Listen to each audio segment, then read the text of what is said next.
प्रदेश में आगामी विधानसभा 2022 का आगाज हो चुका है। सभी पार्टी अपनी चुनावी जमीन तैयारी करने में जुटी है। इसी को लेकर बसपा पार्टी भी सेक्टर और बूथ की कमेटियां बना रही है। आज यहां थाना भवन विधानसभा में बसपा कार्यकर्ता मौजूद हैं। उनसे हम बातचीत करेंगे कि किन मुद्दों को लेकर आगामी विधानसभा 2022 में बसपा पार्टी लोगों के बीच में जाएगी और वो दावा करते हैं कि इस बार बहुजन समाज पार्टी की सरकार आएगी।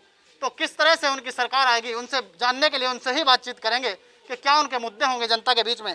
सर, जिस तरह से आगामी 2022 विधानसभा चुनाव आ रहा है, तो क्या मुद्दों को लेकर जो है बसपा पार्टी लोगों के बीच में जाएगी? हम मुद्दों को लेकर जाएंगे। हमारी माननीय बहन कुमारी मायावती जी ने 6 बार सरकार चलाई है और उसमें किसी भी गरीब आदमी को, किसी किसान को या किसी मजलूम को कोई परेशानी नहीं हुई। आज की डेट में आज ये सरकार चल रही, एक अहंकारी सरकार चल रही। इस सरकार में हमारा किसान भाई दुखी है, वो रोड में बैठा हुआ है, उसे उठाने का कोई प्रयास नहीं करा जा रहा। वो बेचारा 6 महीने से 8 महीने से वो रोड में बैठा है।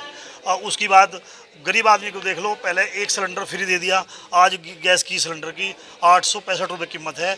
जो गरीब आदमी एक बार भरवा चुका, आज फिर वो लकड़ी पे आ चुका, क्योंकि उसकी इतनी कमाई नहीं है सरकार के अंदर। रोजगार भी छीन लिए, आज रोजगार नहीं है। और उसके बाद भी गैस सिलेंडर, फिर उसके बाद पेट्रोल डीजल। जब पेट्रोल डीजल के दाम बढ़ते हैं तो ऑटोमेटिक गरीब आदमी मार पड़ती है किराए की, क्योंकि महंगाई का यहाँ पर जो है आरोप लगाया गया है कि जो सरकार है वो महंगाई लगातार बढ़ा रही है और लोगों को परेशान करने का काम कर रही है। तो और लोग हैं, उनसे बातचीत करेंगे। सर, किन मुद्दों को लेकर जो है बसपा पार्टी जो है विधानसभा में चुनाव लड़ेगी? बहुजन समाज पार्टी सर्व समाज पार्टी है। सम्मान सब समाज को देने पर काम करती है। इससे पहले बहन जी 4 बार सरकार चली है, जिसमें बहन जी ने हर समाज को सम्मान दिया है।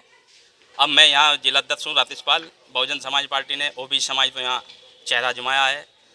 ऐसी समाज तो ये तो लामबंद है ही, ओबीसी समाज तो लामबंद करने की जिम्मेदारी दी गई है। इसीलिए साथ साथ सर्जन सुधार सर्जन हितायती बहन जी सरकार चलाती है। तहसील बनाई, जिला बनाया, गन्ने का रेट सबसे ज़्यादा जो बढ़ाया बहन जी ने बढ़ाया, अस्पताल बनाए बहन जी ने। किसानों को भी सर्व समाज की जिम्मेदारी बराबर दी है। हर समाज का मंत्री था, हर समाज का हमारे यहाँ MLC बनाए बहन जी ने। सर्व समाज को ले जाकर चलने का काम किया। इसी तरह सरकार में 2022 का चुनाव जो है आ रहा है और लगातार जो है सभी पार्टी जो है दलितों को लाभान्वित करने की बात कर रही हैं, कई दावे किए जा रहे हैं। तो क्या लगता है इस बार जो है दलित जो समाज है वो बसपा पार्टी के पास जाएगा या अन्य किसी पार्टी के पास चला जाएगा? धन्यवाद। पहली बात तो मैं आप लोगों को धन्यवाद देता हूं कि आपने कम से कम बहुजन समाज पार्टी का इंटरव्यू लिया। मैं ये बता रहा हूं, दलित समाज, अगर बहुजन समाज पार्टी से कोई लड़का नाराज होकर चला गया ना, तो उसकी पत्नी भी बहुजन समाज पार्टी को वोट डालती है, उसका बच्चा भी बहुजन समाज पार्टी को वोट डालता है। वो लोग मुकालते में कि हमारी पार्टी से अगर कोई निकाला जाता है या जाता है, केवल नेता जाता है, उसके साथ वोट नहीं जाता। वोट केवल बहुजन समाज पार्टी के खाते में जाता है। ऐसी जो पार्टियां हैं इस समय जो दलितों को लेकर जो है यात्रा तक निकाल रही हैं और लाभान्वित करने की बात कर रही हैं, दलितों के हितों की बात की जा रही है, तो क्या लगता है आपको जो है इस पर जो है काम करेंगे या दलित उनकी ओर छिटक कर चला जाएगा?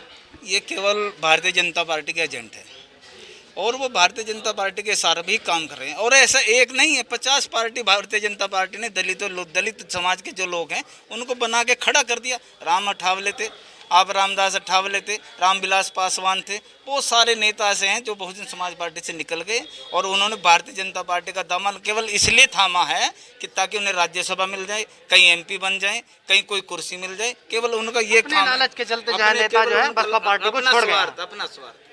और कुछ लोग हैं, उनसे हम बातचीत करेंगे कि किन मुद्दों को लेकर जो है विधानसभा में जो है बसपा पार्टी जाने का काम करेगी, किन मुद्दों को लेकर जो है विधानसभा में जो है बसपा पार्टी चुनाव लड़ेगी। देखिए, सबसे पहले जो यहाँ बेरोजगार हैं, रोजगारी भारत में त्राही हो चुकी है।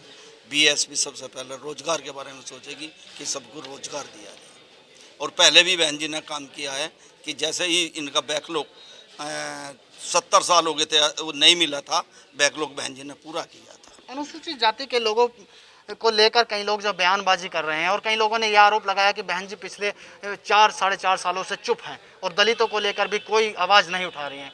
तो इसको लेकर क्या लगता है आपको जो है बहन जी की तरफ अभी उसका मुख्य जो वोट है, जो अनुसूचित वोट माना जाता था, क्या अभी वो पार्टी में मौजूद है? देखिए, हमारी पार्टी अनुशासित पार्टी है।